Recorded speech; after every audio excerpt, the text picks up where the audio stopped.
What you trying to open, bro? You need help? You help? Help? Yes, no? Yeah, I said yeah. Didn't go. You need help?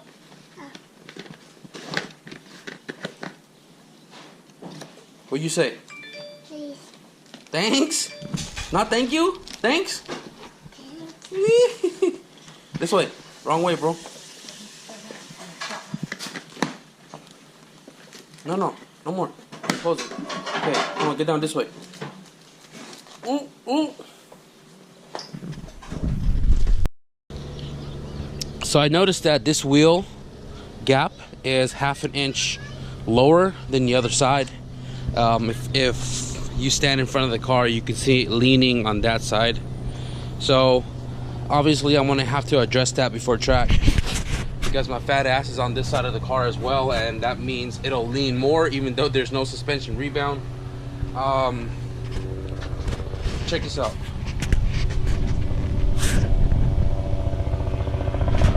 Super stiff. For those that say it's too stiff for track or whatever the case may be, there are a lot of drag cars out there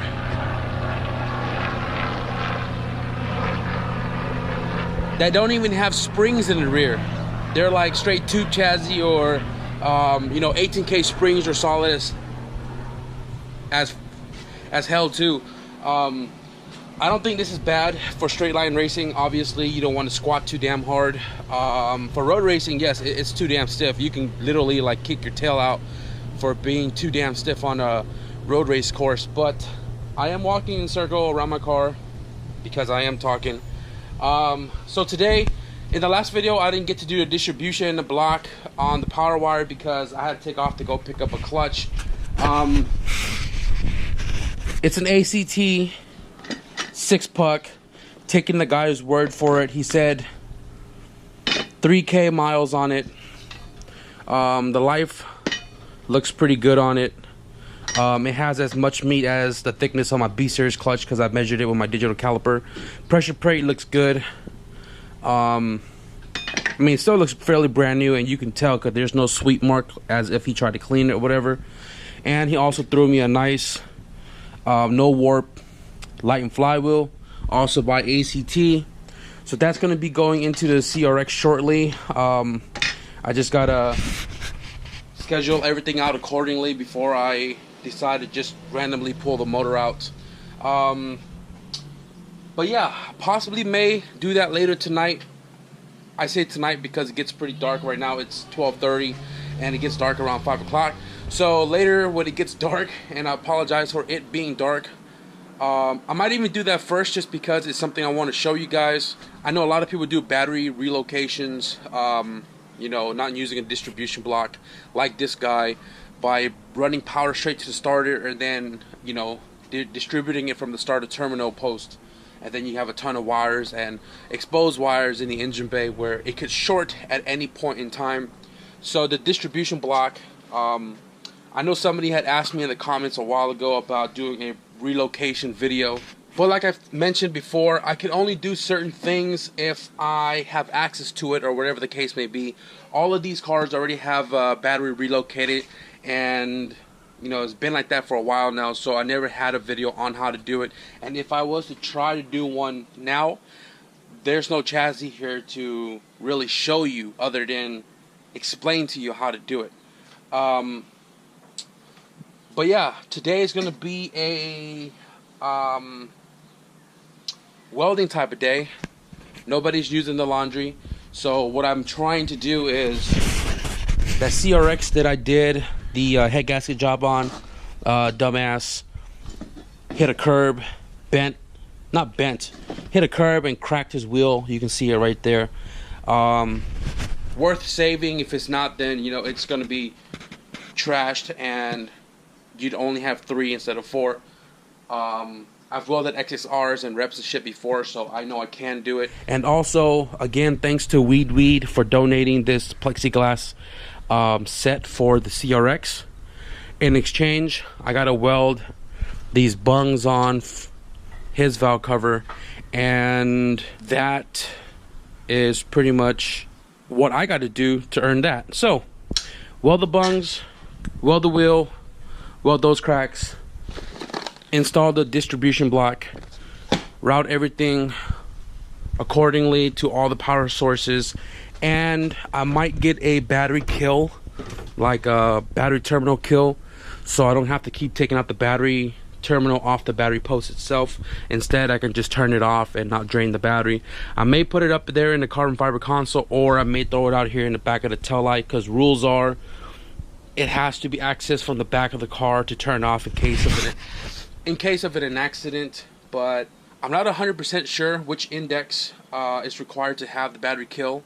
I am almost certain that it may be the 1050 index, but I'm gonna throw one on here anyways, because if the car is only racing, you know, track days only, so I don't want to kill the battery, and I'd rather have it disconnected rather than stay plugged up all the time. In case there's a draw in the system somewhere, it could slowly drain my brand new battery. So we'll see what's in store for today. But first, I am probably going to knock out the power distribution block first, because like I said, I want to show you guys how I do that. So yeah. So I just started my initial drill right here, and that's like as far as I want to go up, right, dead centered. But if I drill this all the way through, obviously there's a baffle on the back side of it. You can see that silver dot. And then if I kept drilling it through, because I only have a step drill bit that is the size of this lip right here, and these guys are too small. So if I was to use that, obviously it's going to eat through all of this right here and cause a giant mess right there. I was thinking about drilling it out like this one I did right here, and drill it out enough to where I can pry this upward, so when I drill through it doesn't eat this plate.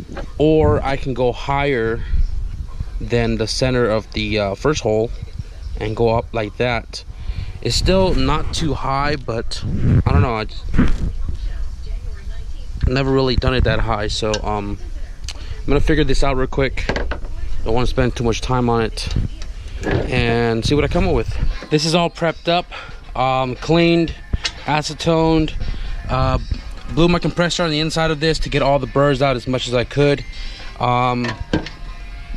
Those are prepped. So I got one of the wheels, this cheap ass BBS rep, put some holes on there, beveled it a little bit, grind it all the way across. I am going to be welding it on both sides. This one I cut right through, so that way I can build up material on the inside rather than just weld the crack on the outside, because then the crack will still exist on the inside. So I'm just going to weld it all the way through. I'm going to take a look at those other wheels right there. If it's too much to cut, because one has 7, I may do it another day on his own video, so I can start working on this car today. So I'm gonna pull the other one out and take a look at it. Somebody just started using the washer, and there's 7 minutes left. That means they're gonna need the dryer soon. So actually, I'll take that back. I'll do the distribution block now. I'm gonna clean that mess up, get that wheel and that valve cover on the table, get it all ready to go. So when I'm done, or when I work into the night, I can close the garage, blast the light inside the garage so you guys can see better, because I had some comments about poor lighting, you know, and let's go. So I don't know how I didn't see this before, but red cable in the back, and I did notice that the starter had a, you know, white power cable to it, but it never occurred to me that it transitioned. Now that I've taken it apart, here we are, 2 big ass cables loomed together, and it's damped as well because the water that was leaking here hit the carpet.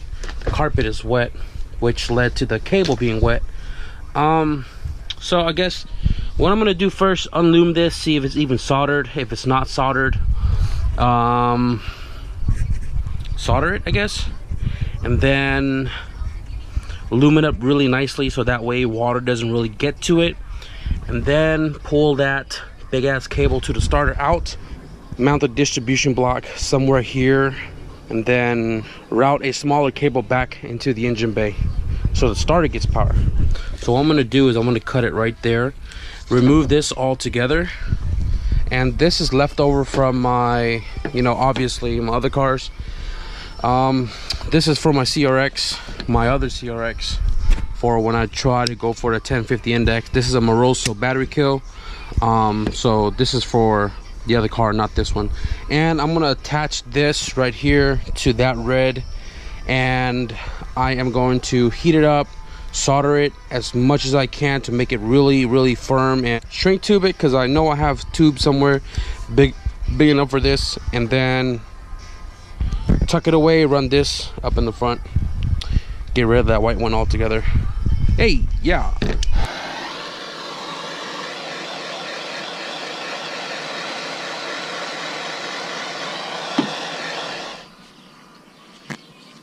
So you pretty much cut off like half an inch of the sleeve so the wires are exposed, and then you stick it in the distribution block, and what it does is distribute power or whatever it is that you're distributing multiple different ways. So when the fuse box gets relocated into the cabin here, when the dash comes out, I'm gonna have one right here that's gonna go to the fuse box, and then one right here which is gonna go to the starter.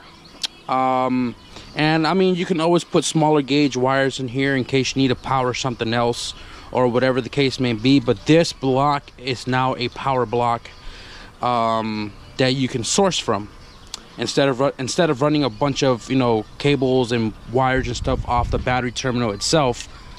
This is what you can use. Technically, I can really just go to the scrap yard, get a hunk of aluminum or steel, like this one right here is metal, and drill and tap, make my own block. But you know, this one comes with a plastic case, and I can mount it to the floorboard tunnel area under the dashboard and fix this in place. So cut it to your length, make sure you have enough to route it wherever you need to route it to, and you know, obviously screw it down, and that will be your power source. So I'm gonna get this all buttoned up inside the floorboard, and then we can move on to something else. So I'm pre-connecting this, I don't know, it's a 4 gauge or something like that, or 10 or whatever this is. This is for the alternator in the engine harness that I part ways for a multi-point injection, and this is perfect for the starter. So I'm pre-running it now into the distribution block, so that way when I fix it in place, my big ass hands can't, you know, I don't want to maneuver my hand all weird to try to get that bolted in there. So this is going to the starter. I got my length somewhat how I want it because it's going to run along the engine, so you don't really see it coming out of the firewall hole straight to the starter. You know, a while back I went to Fry's Electronic. You can get these are like amp and speakers terminals and stuff, and this is the perfect size for the starter, since this other end is too small. So I'm going to chop that, put this on, heat this up, solder that, and then I am going to obviously run that sleeve over it, run that to the starter, bolt that in place. So this one's going to be open for now. Like I've mentioned, when the fuse box goes inside the car, we'll be feeding off of that port right there. So when I get a chance to run to the store, I'm gonna buy some snake loom, some snake wrap, you know, the OEM looking wrap, and I'm gonna wrap the power cables so it's not a sore eye red cable that's just dashing across the rear end here. So I got this all tucked up. You can see it's routed right there. My block is mounted to the tunnel itself, and power cables are pointed upward.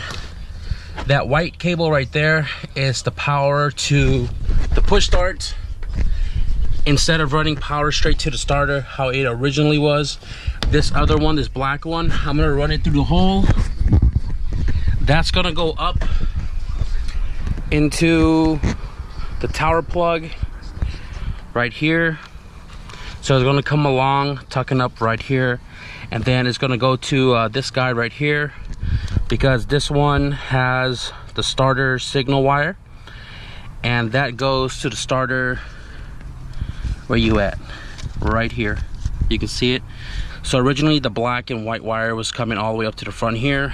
I'm doing that temporarily because I am working on getting a switch panel with CJS Wiring, which is the guy who builds all the harnesses for all of our cars, and I support him 100%. Quality stuff, great prices. He works with you, he helps you.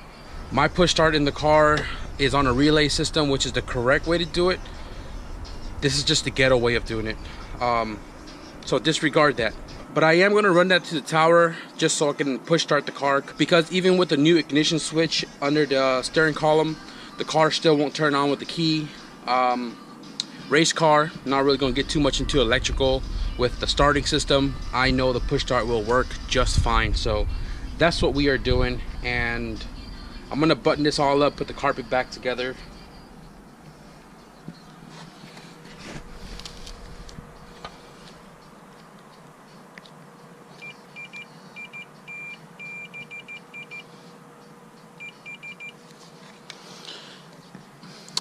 Black, white.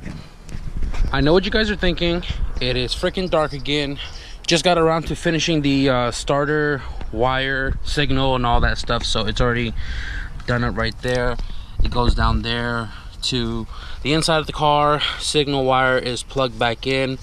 Power, everything, it's all cleaned up. Threw my intake on just to kind of make sure everything's all fitted, whatever.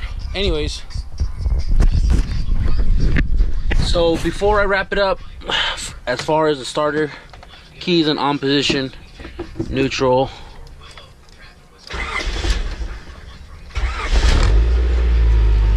We are good there. Carpet's back on.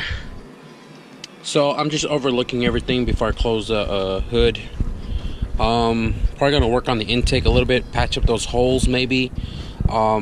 Dryer's almost done. 220 volt is about to be available for me to start welding. Man, this Lexan window is gonna make this rear end a lot lighter than running all glass. Thank you again, Weed for donating this to the cause. I'm gonna definitely make use of this as soon as I know how to take off the freaking glass. Should be dope. So I just started welding the wheel, and don't mind all that black spot because my dumbass had the glove on and I swiped it, but it seemed to have penetrated really well. I'm currently on 120 amps on AC, but obviously on foot control, so I'm not fully using 120, and I can clearly see it melt. So I'm working my way down to right here. I'm gonna work my way to the back side because I'm going to be welding the back side as well. But so far, so good.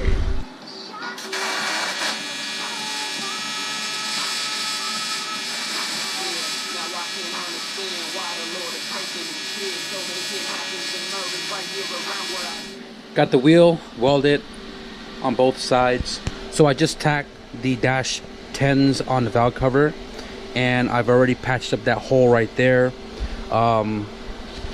Nice and shut. So before I start welding, I'm gonna look straight down at it, make sure it's nice and straight and not one pointing higher or lower than the other one, since this is an offsetted placement. And what I mean by that is, you see this is no hump, this one has a hump, no hump, and has a hump. So you can see one is on no hump and one is on a hump.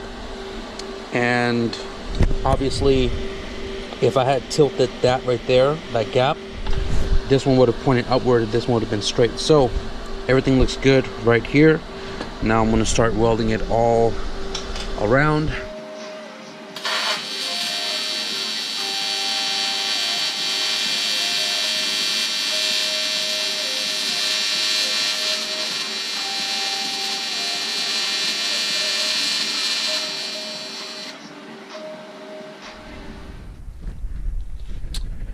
Cut a piece of aluminum in the shape of a dime.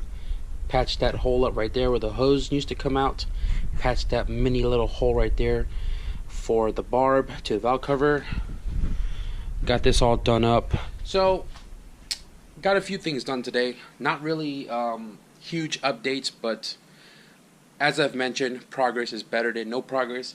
So, that's going to end it for tonight, guys. Hopefully I got some more stuff to do to it tomorrow. Still trying to find the right day to throw in the clutch. because I'm really eager to like try it out. Past second gear or even a first gear burnout.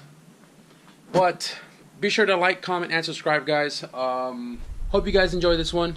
I'll see you in the next video. Peace.